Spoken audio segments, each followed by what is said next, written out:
Hello and welcome to episode 26 of A Fit and Able Life. I'm flying solo again this week and we're going to talk about how to get to the finish line. Mainly, how do you set a goal and how do you achieve that goal? I don't have too much of a prelude this week, but we're now 3 full months into 2016. That's for many people 3 full months into their New Year's resolution was. As we know, most people have probably fallen by the wayside, but I know there are some of you who are still going strong.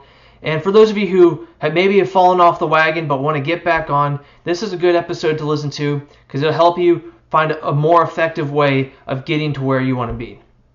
So again, this episode is how to get to the finish line. We all have goals.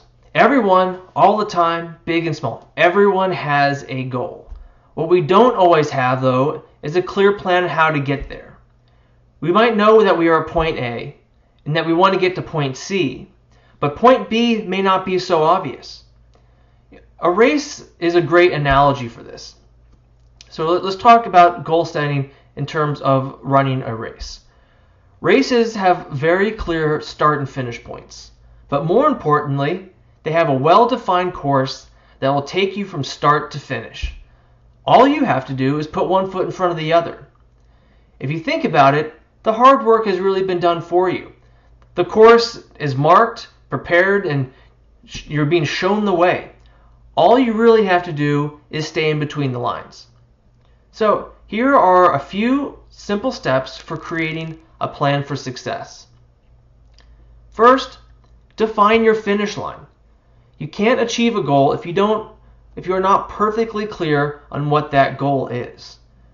Race goals are simple because they only come in 2 varieties. Distances and times. Testing yourself against distance is easy. Races come in pretty standard size. You get your 5K, 10K, half marathon, or full marathon, or super marathons, or whatever. You know when you cross the finish line that you've met your goal. However, time goals are a little trickier. Just crossing the finish line does not mean that you've hit your mark. You not only have to pick your distance, but you have to calculate your pace time too. You need to know how hard you can push yourself. For better or for worse, goals are like dreams. They can be as big as your imagination allows, but that can mean you set a goal way beyond what you can reasonably achieve. You can keep it realistic, however, by taking that goal out of your head and putting it on paper. That simple act helps bring that goal into the real world and allows you to look at it objectively. Writing it down also reinforces that goal in your mind. You can look at that piece of paper every morning and every night, or before every workout, or after every workout. Whatever it takes to get that goal so firmly concrete in your mind that you'll actually act on it. Read it to yourself. Read it out loud. Read it 1,000 times. The more you read it, the more likely that goal is to happen. And I promise you, by putting it on paper and reading it over and over and over again, you will make that goal happen. Second, you have to get to the starting line.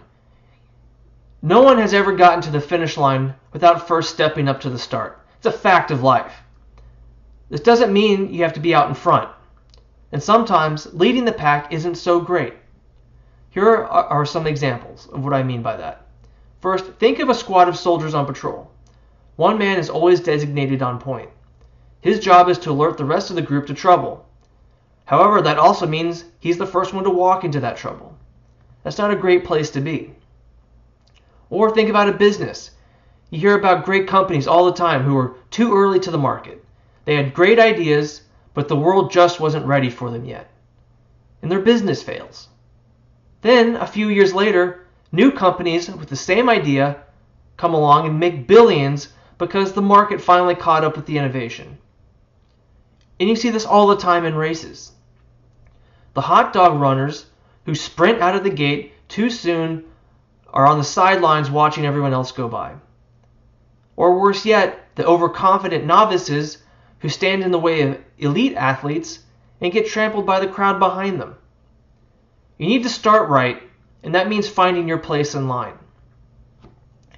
You've got the whole race ahead of you to think about, so here are 3 quick tips for starting right. First, don't start too fast. Second, don't get in the way of faster runners. And third, don't get behind slow runners. Follow these tips and you'll be off to a good start.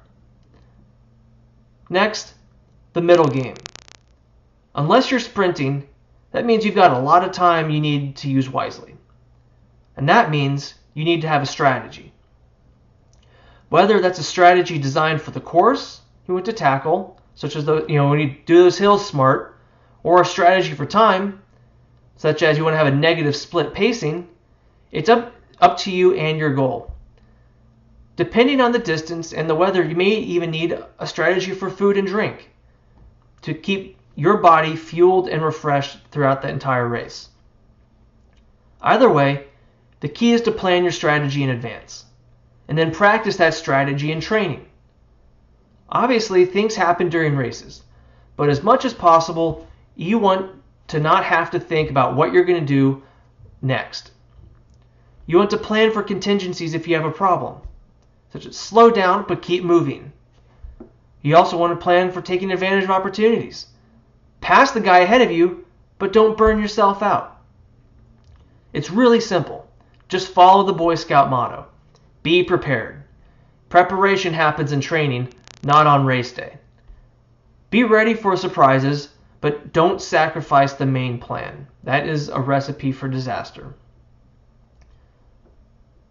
Next, finish strong. If there's one rule in racing, it's this. Always run through the finish line. Do you stop when the finish line is just in sight? No. So why would you stop when you've just crossed the finish line? To stop right on the line means you're slowing down way before the line. Your race does not end until at least 20 feet after the finish line. Just think of all those great races where the front runner thought he had victory in his grasp. He slows down to start celebrating and doesn't even notice the guy behind him blow past to steal the race from him.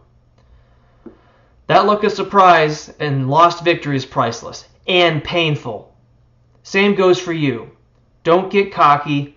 Don't stop until you've got that trophy hanging on your wall. Finally, recover and redirect. You achieved your goal and you feel great. But now what? It's time to set your sights on something new. You need to raise the bar. Enjoy your accomplishment, but take time to recover. You'll need to rest to get ready for your next big test. But don't get complacent. That comfy couch is no substitute for the winner's podium. When you're ready, go back to step 1. Define your goal. Write it down on a piece of paper and hang it next to the last one. But don't throw that old goal out. Just because it's been done doesn't make it worthless or beneath you. It will serve as a great reminder that you can achieve what you set your mind to. After enough time, with goal after goal behind you, just think how great it will be to see your long roster of achievements hanging on your wall. As well, seeing how far you've come will show you how far you can go. This is a very simple plan for setting and achieving your goals. And you cannot reasonably expect to achieve your goals if you don't create a plan to get there. Follow these tips and you'll do what you want to do. I highly encourage you to keep this episode and save it somewhere, listen to it, every time you set a new goal to remind you of the steps and help you keep achieving bigger and bigger goals. And please share this with your friends. They have goals too.